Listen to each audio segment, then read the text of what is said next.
Thank you. So I just want to welcome everybody. We're going to recite the opening of the sutra verse, and then I'll offer a short talk. All response? The Dharma is vast and subtle. The Dharma is vast and subtle. We now have a chance to see this. We now have a chance to see this. Study this and practice this. Study this and practice this. We realize this true meaning. May we realize this true meaning.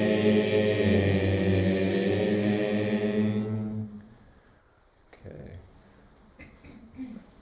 I'd like to start us out just by offering a dedication for the reciting of this sutra to the great Bodhisattva named Samantabhadra. Samantabhadra is the Bodhisattva of great activity. And these Bodhisattvas, or enlightening beings, we can think of not just as beings, but as qualities that manifest in the world in one way or the other. And each of us has the quality of activity or action, or really virtuous action. So I want to dedicate this talk to Samantabhadra. The other name for Samantabhadra is universally good. And may this Bodhisattva help us find a way to correct action, to universally good action in the world. There are all kinds of books that we can read. There's fiction books, all kinds of genre. There's fiction, and the Avatamsaka Sutra is not a fiction book. There's nonfiction, and the Avatamsaka Sutra is also not exactly nonfiction. It contains some fictitious stories. It contains some, I don't want to call it nonfiction, though, either. While it has some bit of science and math in it, it's not a book about science or math. While it has some elements of, say, a romance, there's some elements there in it, but of course it's not a romance book. It has some elements of mythology, but it's not mythical. It's not a fantasy. Some people might think of some parts of it as a horror book. Just a little bit.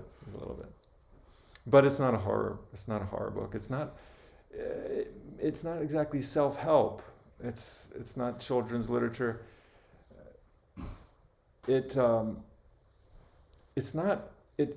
It has some of these elements of science. When I was first introduced to the book, maybe I want to say 1999, my teacher showed me this book, and I said, "Wow, this is huge. This is a thick book. I'm used to chanting a one-page sutra, like the Heart Sutra, and this is roughly 1,600 pages. I thought, I'm never going to get through this thing, and I still haven't. I've just been slowly chewing on it over the past couple of decades. And when I first read it, I didn't know why I loved it so much, but I just did. And as I'm reading it more and more, I feel such an affinity with this sutra. There's something about it when I read it, something inside of my own heart and mind shifts, something inside my own heart and mind changes. And I think it can be a very, very powerful sutra. If we take it literally, we won't get very far with it. It's just there's some fantastic elements to it. It ignites the imagination, which can be very, very healthy for us to help us to shift out of our unuseful mental scripts that create more suffering for us in our life. If you want to change your mental script, this is the place to go. Any sutra is the place to go, but this one really addresses some very deep aspects of our mind.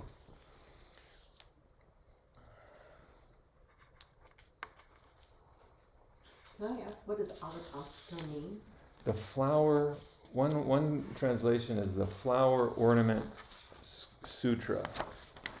In Chinese, it's referred to as Hua Yan. Hua Yan, but it means the Flower Ornament Sutra or Scripture. Yeah, I love the name Avatamsaka, though. There's something very powerful about that name. What is this name? So, I would like to share with you about read from the chapter on the 10 acceptances of the Bodhisattva. And I want to give you a little bit more background on this sutra. I came across, thanks to one of my colleagues, I came across another book about the Avatamsaka Sutra recently called Universal Enlightenment.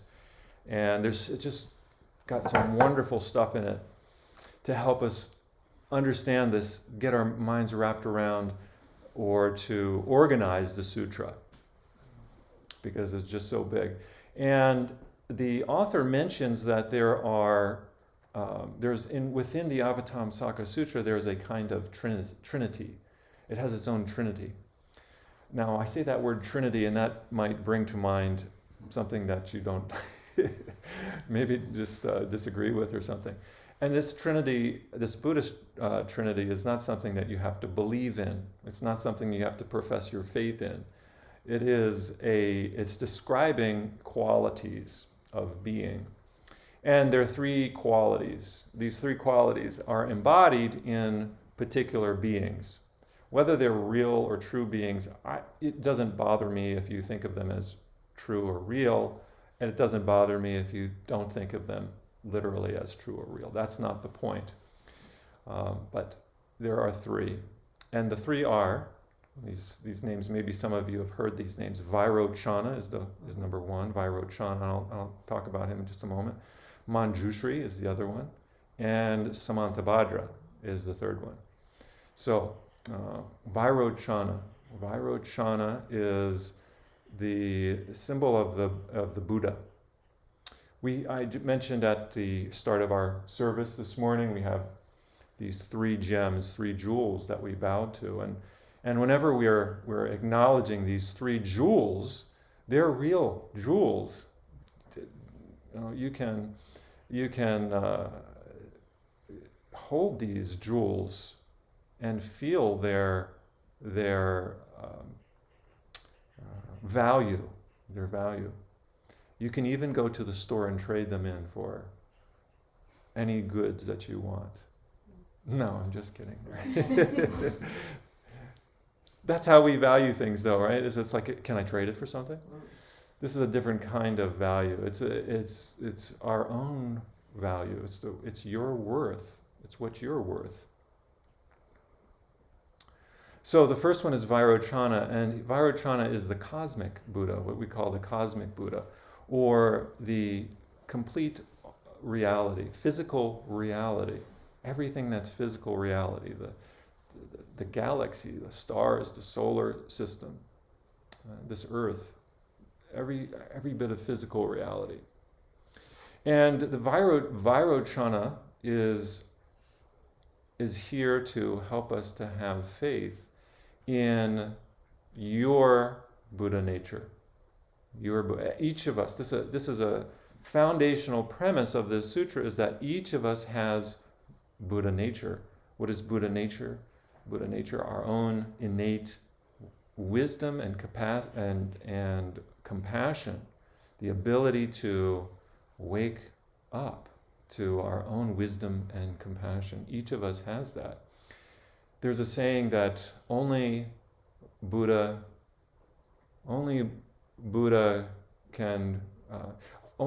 with a Buddha. We are Buddhas because there are Buddhas. It's kind of a circular way of thinking. There's a one of Dogen's fascicles is called Buddha together with Buddha.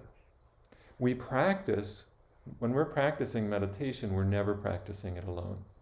My teacher would say we should practice as though the Buddha was sitting right next to us behind a soji screen. Practice with that in mind. How would you sit if you knew the Buddha was right here in our midst? That's the kind of attention we want to give to our practice. Yui Butsu, Yo Butsu. Only Buddha together with a Buddha. So Vairochana is not just the physical universe, but also part of our own mind, heart-mind. And Vairochana reminds us that there's no division between subject and object, between self and other. We create these artificial boundaries between self and other. And when we really come to practice meditation, those boundaries start to dissolve. It's not that we shouldn't have boundaries. We need them for our own self-preservation, but there's more to life than just self-preservation. Can you imagine if you lived your whole life out of a sense of self-preservation? You would constantly living out of fear, that kind of a fear-based approach to life. We need to set boundaries for important reasons, but there's a deeper truth there that's always present, and that is that we are all manifestations of the One. We're all manifestations of the One. We pop up in different forms here and there, like waves on the ocean, but each wave is the ocean. You can't separate the wave from the ocean. That's just like you, and we're just different manifestations of the One. So the second being is Manjushri. Manjushri is not a Buddha. Manjushri is a Bodhisattva, an awakening being. And he has the quality of wisdom. He's often seated you can see him depicted as an image in a meditation center. He rides a lion that never sleeps. He sits Zazen on top of the lion. And sometimes he's depicted carrying a sword in his hand, or maybe like a flaming sword to cut through delusion. That's Manjushri. And it's not just any kind of wisdom, it's what we call Byodo Chi. Byodo is the wisdom of equality, that all of us are equal. Right? All of us. There's certainly the differences that pop up here and there, but there's equality, the wisdom of equality, recognizing all beings as our equals. The name of the temple where I trained, the Japanese name for it was Byodo Zendo, the equanimous mountain, Zendo. There's lots of mountains in the area. And equity, if you think about equity, or there's a sense of, or equality, there's a sense of flatness. So the image of the flatness and the mountains, these are images for our practice too. The ups and downs of our life sometimes are represented by the mountains, but then there's also this equanimity present, or possibly present. It's always there, even in the ups and downs of life. And Manjushri is about seeing through superficial appearances. We all get caught up in appearances. We like certain people, we don't like other people. We have our preferences. So Manjushri is to help us see through all those preferences and recognize the equality. There's no difference between a gold nugget and a clod of dirt. You can't go to the store and sell a clod of dirt like you could gold, because we don't see that equality. Because we don't see that equality, we can't go into a store and trade in dirt for what its weight in gold would be. But for us, we can practice seeing in that way and know. Right? There is what we call the relative dimension and the ultimate dimension. The relative dimension, you got to have a certain amount of money in order to buy something. The ultimate dimension, everything's equal. We live in both worlds simultaneously, and we can't ignore either one.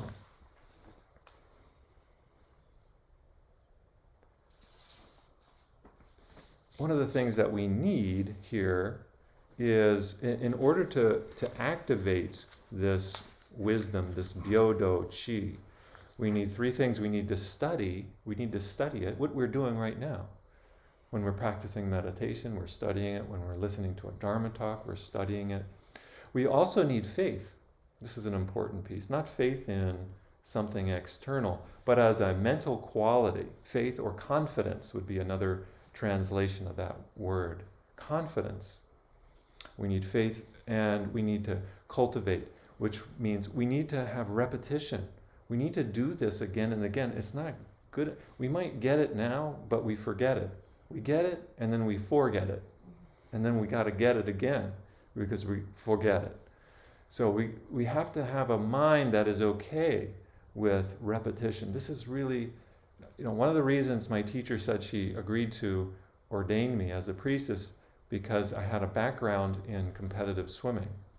And with swimming, what you do is you go back and forth in a pool, right? You just keep doing a flip turn, and you're just making a circle again and again and again and again. And when I first started swimming, I really didn't like it.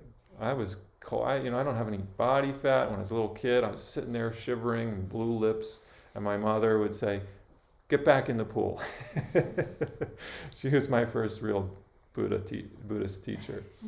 She didn't know it, but she was my first. And so I did, and then, just kept doing it. I just kept doing it. And something shifted, something changed around the age of 11. And then okay. And if you ever do any kind of sport or any kind of activity that requires repetition and practice again and again, you let go of the time, let go of the clock time, and you keep doing it, and something shifts internally. The mind opens up, and a store of energy that we didn't realize that was present becomes present. When we sit in Zazen again and again and again, just continue to recommit to the practice, something shifts for us.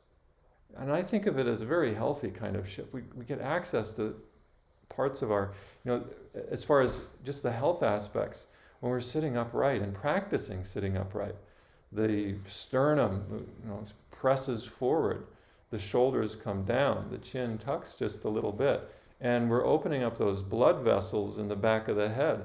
If I have a headache and I sit down and I sit in a correct posture, those blood vessels open up and there's no headache. The headache goes. That's just me personally. But find these things out for yourself through the repetition. And this requires a faith or confidence in the practice, a faith or confidence in your own spine. On a physical level, it's so healthy to sit upright. Our postures in this culture are absolutely horrendous. There's so many people with, these shrimp backs. And we have this gift here where we practice exercising the muscles, because there's specific muscles in the upper back that we're using, that we're engaging in order to sit upright. And you can practice that, just feel them. It's not easy to do, especially for a prolonged period of time. So we practice it, lengthening the upper back up. It's not the low back. We've got to be careful about the low back. On the low back, we can press our sit bones down, lengthen the upper back. And there's a softness, a pliability to the physical body. We want to engage with that pliability of the muscles, allowing them to be soft, and at the same time lengthening up. We open up our hearts, and on a physical level, this is wonderful for the heart. Right? It has, you can breathe better. We're getting just a slight little shift in opening up the rib cage, and the oxygen goes a little bit more deep and gets a little bit higher up in the brain. When we're scrunched over like so, just this little tiny bit, it makes, it changes something. It's like a chimney flue that hasn't been cleaned out. The smoke just comes into the room. But when the chimney is the flu is clean, lengthen out, the spine is lengthened up in a way that is sustainable, right? Because we have to make the practice sustainable. If you're going to repeat it again and again and again, we want to make this sustainable. We want to make it enjoyable. It's got to be enjoyable. It has to be comfortable. And we go to our limits with the practice. We go to our limits with our posture. And what happens when we keep going to our limits and then we rest, we go back to our limits and then we rest, and we can find through that practice, we can extend how long we sit comfortably. Right? So that's what we want to go to the edge of our comfort zone. Just maybe touch the discomfort for a little bit. And just like when I was swimming competitively, what happens to your lungs when you keep swimming? They expand. You can hold your breath longer. And it's not easy to hold your breath, right? If you hold your breath if you're not used to holding your breath, you hold your breath for 5 seconds. Your lungs, you might feel them burning. I remember one race that I did when I was 15, the first time doing a 200 breaststroke.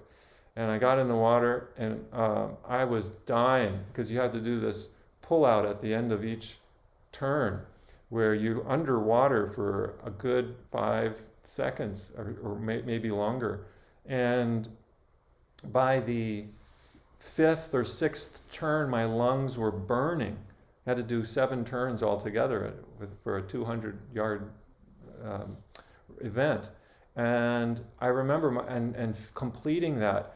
After I did that, I could do an underwater pullout for much longer without having that burning sensation. And I think practice is very similar. The longer that we sit, we're going to experience a kind of maybe burning. And it's clearing stuff out. It's clearing out our karmic negativities, or maybe one way to think about it, or our physical toxins in the body. We're burning them up. And so it may not be pleasant for some time. But if you stay with it, with the repetition, this is cultivation. And faith or confidence in yourself is inseparable from this desire for enlightenment. You've got to have that desire. We're all here because we have a desire for enlightenment. We may not put it in those words exactly, but that's a desire each of us have. What does that look like? Well, all of us are different. It's not going to look like one thing. What does it look like for me? What does it look like for you? How do we live our life in a way that is in alignment with the Tao, right? The course of the universe. So the third figure here is Samantabhadra, and Samantabhadra rides the elephant. So you can imagine this great being riding an elephant. That's the power of the elephant. The elephant is symbolic of action, strength, power, and also steadiness. You don't see elephants, the way they walk, they're majestic. So this is practice in action. This is Samantabhadra is the practice of the Bodhisattva. We come to sit, and so this 3-part, I think of the 3 parts here. Vairochana is this Buddhanature that we have. It's kind of like the idea. We come with an idea. Manjushri is having that confidence in ourself, that confidence in that idea. If you have an idea of what you want to do, that's the beginning. The second part is you have to believe in yourself, that you can accomplish what you set out to do. And the third part is that you have to do it, right? It's 1, 2, 3. Any action has those elements to it. And the more we refine our idea, our confidence, then the action is going to reflect that. Our actions will reflect that. Thich Nhat Hanh says something like, the quality of your doing depends on the quality of your being. And so when we're practicing Zazen, we're developing a strong, a positive quality of being. And then when we act from that place, it's going to be a different kind of acting. It's going to be more focused, it's going to be more present. Samantabhadra is about making vows and then carrying them out, even if they're impossible. You don't have to worry if you can carry them out successfully. It's not about success or failure. It's just about doing it. You just do it. Now, one other thing I want to mention about the Avatamsaka Sutra before we get into some of these verses is this one. So from this book I've been reading about it, this one phrase stuck out to me. The author says, for the Huayan or Avatamsaka school, the words of the sutra itself are, of course, the principal cause of enlightenment. Right? The words of the sutra itself are the principal cause of enlightenment. And in this respect, Huayan stands apart from most other forms of Buddhism. Buddhist tradition in general tends to regard language with suspicion as a product of our dualistic consciousness and a perpetuator of delusion. That's really true. In the Zen world, we're very suspicious of words and letters, of language. Language cuts things up, it divides for the most part. And it insists that the ultimate truth can never be defined or expressed in words. That's true. Huayan, however, is always rigorously non-dualistic and whole, acknowledging that all dharmas are merely created by language. At the same time, also states that all dharmas are ultimately real. So we have this expression of non-duality through language. Through language, we can experience non-duality. This is the gift of this wonderful sutra, and it's putting words to thoughts or feelings that I've had about it. How can a sutra express non-duality? The 10 acceptances. Oftentimes when we think of acceptances with regards to practice, they have this psychological tone to them, such as accepting our self. Right? Self-acceptance might be a way of thinking about acceptance. But this sutra invites us to think way bigger than our personal psychology. And like I mentioned before, we need to have those other three qualities here in our minds when we're reading the sutra. The idea that we can attain enlightenment, the confidence in that idea, and the carrying out of it through practice. When we approach the sutra from that place, we can enter a doorway, I think, to open up our minds to what the Buddha experienced at his own enlightenment. That's what these words are. They are said to be how the Buddha articulated himself at the time of enlightenment. And when we read the words or listen to the words or recite the words, we are effectively undoing our negative mental scripts through the reading of the sutra. We're undoing the mental scripts that don't work for us. Now, many of these chapters begin with a long kind of introduction to it, describing the space where the Buddha is, or where a certain bodhisattva is.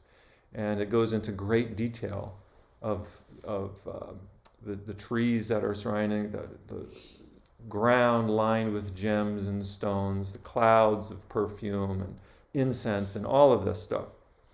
But interestingly, this particular chapter doesn't do that. It's one of the ones that doesn't do this. It kind of goes right into it.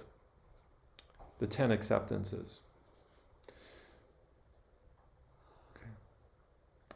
Then the great enlightening being universally good. So this is Samantabhadra. Right?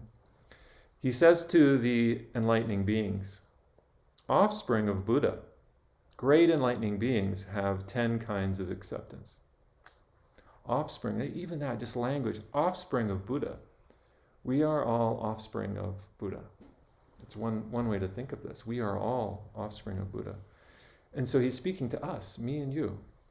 If you acquire these acceptances, you will manage to arrive at the stage of unhindered acceptance.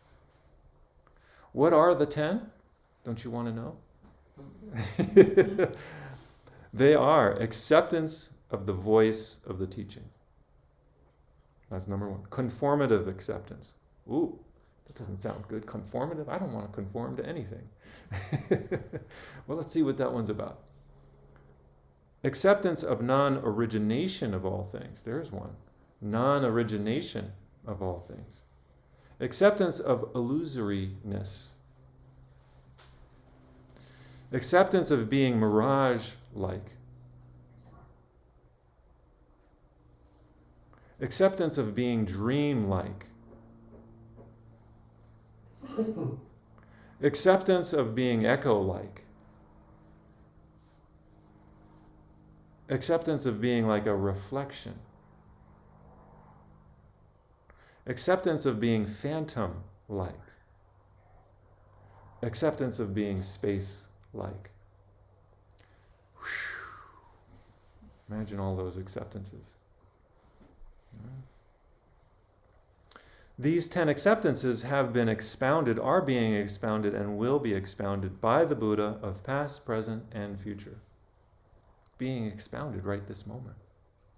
What is great enlightening beings' acceptance of the voice of the teaching? It means when they hear the teachings expounded by the Buddhas, they are not startled or frightened or overawed. Yes, somebody to mute themselves. They Maybe we can mute all. They believe deeply, understand, appreciate, aim for, concentrate on, remember, practice, and abide by them. This is this acceptance of the voice of the teachings. Number 2, what is the great enlightening being's conformative acceptance? It means they contemplate the teaching, investigate it, impartially conform to it without opposition. That's a tricky one. Conform to the teaching without opposition. What is this teaching? Wow, can we rest in stillness? That's one teaching. Can we lengthen up our spine? That's one teaching. Can we find ease and peace in this moment? Comprehend it, purify their minds. That's a hard one. Purify our minds. Live correctly by the teaching. Apply it.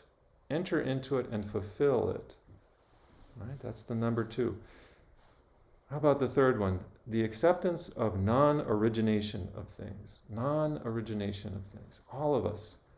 We have a birth, a time when we were born, and a date at that time. And at some point, we'll all have a death date. And we'll get a death certificate. You won't get the death certificate. But we got the birth certificate. Yeah. Somebody else will get the death certificate. Yeah. I'm learning about this since my father's passing. But the Dharma is saying that there is actually, that's a truth, but there's also no origination and no destruction. Get your minds wrapped around that one. These great enlightening beings do not see that there is anything at all that originates, and do not see that there is anything at all that perishes. Why? If there is no origination, there is no perishing. If there is no perishing, there is no extinction. No extinction, they are free from defilements.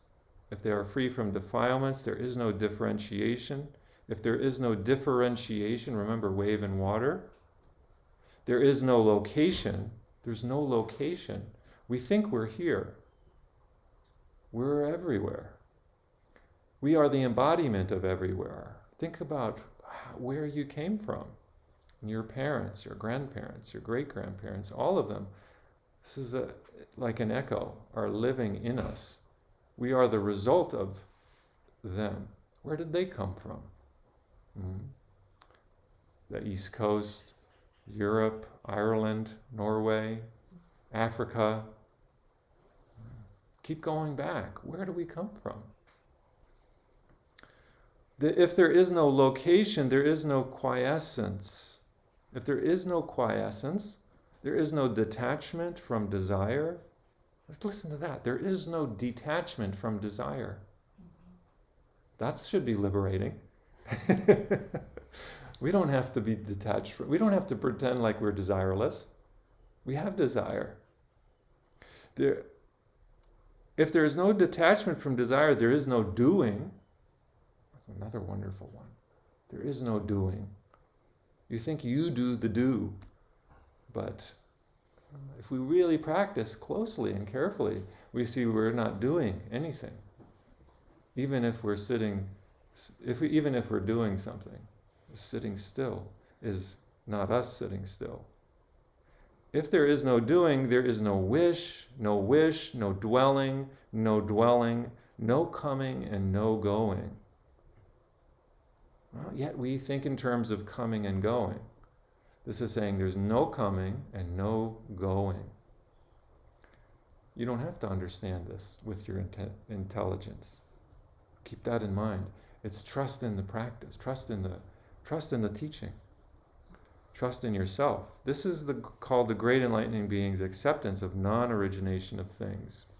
I want to go to one more. There's all of these, and they get longer and more interesting. This is an opportunity for us to change the mental script, but I also, and I've mentioned before the importance of cultivation and repetition, but I also recognize that we are limited in time, and I don't want to repeat myself here or go on and on. This is one of my ones that really hit me the past few weeks. What is great enlightening being's acceptance of being dream-like? Do we see ourselves as being dream-like? Usually not. This is saying you can accept being dream-like. Here, great enlightening beings know all worlds are like dreams. Just as dreams are neither of the world nor apart from the world, not of the realm of desire, not of the realm of form, not of the formless realm. Those are the three worlds. The world of desire, the world of form, and the formless world. Not arising, not disappearing, not defiled, not pure, and yet obviously manifest. In the same way do enlightening beings know all worlds to be like dreams, unchanging, because of being free like dreams, because of clinging like dreams, because of being inherently unconnected like dreams, because of being like the basic nature of dreams, because of being like visions and dreams, because of being undifferentiated like dreams, because of being like thoughts and dreams, because of being as when awakening from a dream. This is called great enlightening being's acceptance of being dreamlike. So I hope you got a nice taste of the good flavor of the Dharma here in the Avatamsaka Sutra. I'd encourage you, we have 2 copies of this book here at Nebraska Zen Center. I'd encourage you to take it off the shelf. There's one right here. It's got it's a red hardback book. And I'd encourage you to open it to a random page and read it. There's affirmation of science in this book, of engineering. So happy to read that. Math. Right? Everything is practice. Don't think you have to be super religious to do practice. That's nice, but everything is potentially can be seen as practice if we're offering a service to others. The next chapter in here is about calculations, and it goes into math, and it's an amazing chapter, and it's meant to help us approach infinity in the reading. We read it, and as we read it, our mind just can't hold on to it. And through the reading, we approach a sense of infinity. So anyways, I'm glad to introduce the chapter to you, or this sutra to you, and I hope we can explore it here and there in small doses. Thank you. If you have time, we'll take questions. Yeah, please. Comments? Anybody? So why is it called Flower Ornament Sutra? Well, almost every page you open up, it talks about garlands of flowers and this and everything. You know, flower is a symbol for our own life. Just as a flower, you know, starts out as a seed and then grows, and then you have the bud, and then the enlightenment is the symbol of the opening of the flower. One of the disciples of the Buddha is said to have been enlightened by seeing the Buddha hold up a flower for a Dharma talk. That's all he did. He held up a flower, and his student Mahakashapa smiled, and in that moment there was a transmission between teacher and student. So the flower is an important symbol in Buddhist literature, the sutras. Each of us are flowers. The whole world is full of flowers. There's a wonderful book my teacher had me read one time. It's called Flowering Earth. It's an older one. It must be like 50 years old or more by now, maybe 80 years old. It's called Flowering Earth. You should look it up. It's got all of this scientific information put in by somebody who obviously loves deeply the whole flowering earth. Flowers appeared on Earth at a certain time in Earth's history. Did you know that? The Earth didn't always have flowers, but now it does. And think about how could we live without them? The bees need we need the bees to pollinate the flowers. The flowers create fruit. It's just a wonderful metaphor for our practice. So if you see a flower, you can see a Buddha, right? These flowers up there on the altar is the Buddha. It's not a flower. It's a flower, but it's also a Buddha. It's a practicing Buddha as itself. You don't have to see the Buddha in the flower. The flower is the Buddha. That's why we put flowers on the altar, to remind us of that. So is the flower closing up and being seasonal part of that? Absolutely, yeah. We don't hold on to anything. Yeah, we go through a birth and a death. It's another metaphor for this expansion and contraction of life. Right? This is the breath. In, out. You can't have an in without an out. You can't have an enlightenment without a delusion. The two go hand in hand.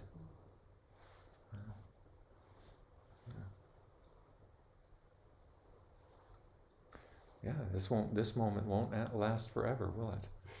Anyone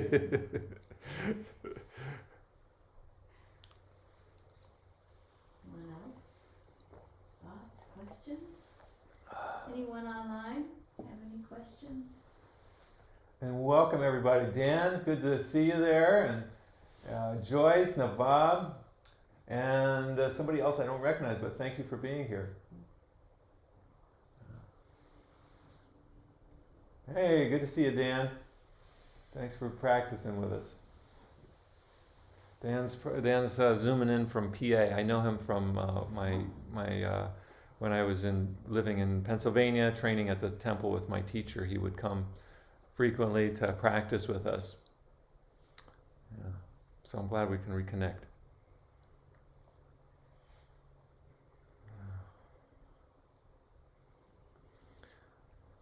Well, let's enjoy the next moment then, shall we? All right. Response? The many beings are numberless, bowing to carry them across.